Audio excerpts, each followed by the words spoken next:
పెద్దమ్మా ప్లీజ్ ఎవరు ఏమీ మాట్లాడొద్దు. చారుని నేను మనస్ఫూర్తిగా యాక్సెప్ట్ చేస్తున్నాను.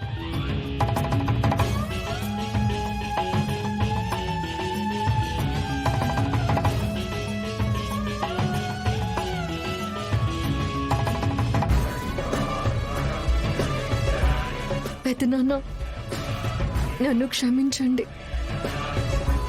నా వల్ల మీరు ఇలా నలుగురిలో నవ్వులు పాలు కావడం నాకు ఇష్టం లేదు.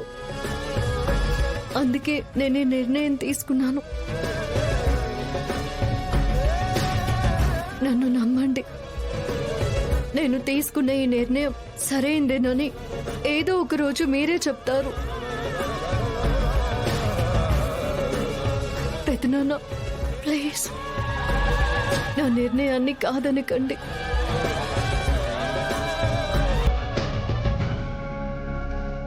ఒకే ఇంట్లో మీ ఇద్దరు ఎలా కాపురం చేస్తారే? నేను సర్దుకుపోతాను నాన్నమ్మ. నిన్ను సర్దేసి నేనే దగ్గరుండి అమెరికా విమానం ఎక్కిస్తానుగా.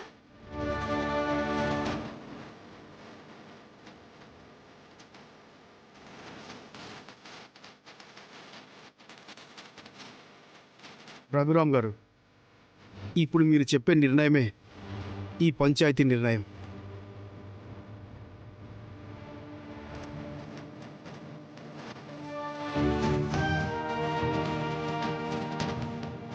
పెద్ద మనసు చేసుకుని ఆద్య తీసుకున్న నిర్ణయాన్ని నేను ఏకీభవిస్తున్నాను.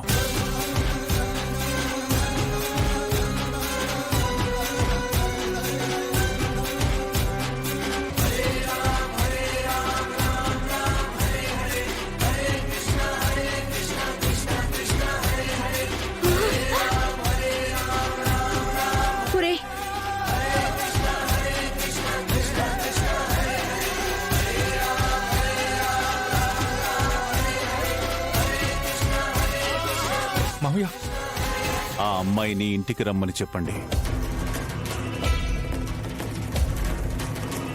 సూపర్ ఆద్య, మీ పెదనాన్న పేరు నిలబెట్టావు. ఇక నుంచి ఆ ఇంట్లో నారి నారి నడుమ మురారి. నిన్నెన్నిసార్లు కుక్కని కొట్టినట్టు కొట్టినా నీకు బుద్ధి రాదేంట్రా? ఆడికి రాదు, ఆడి మనిషి అయితే కదా.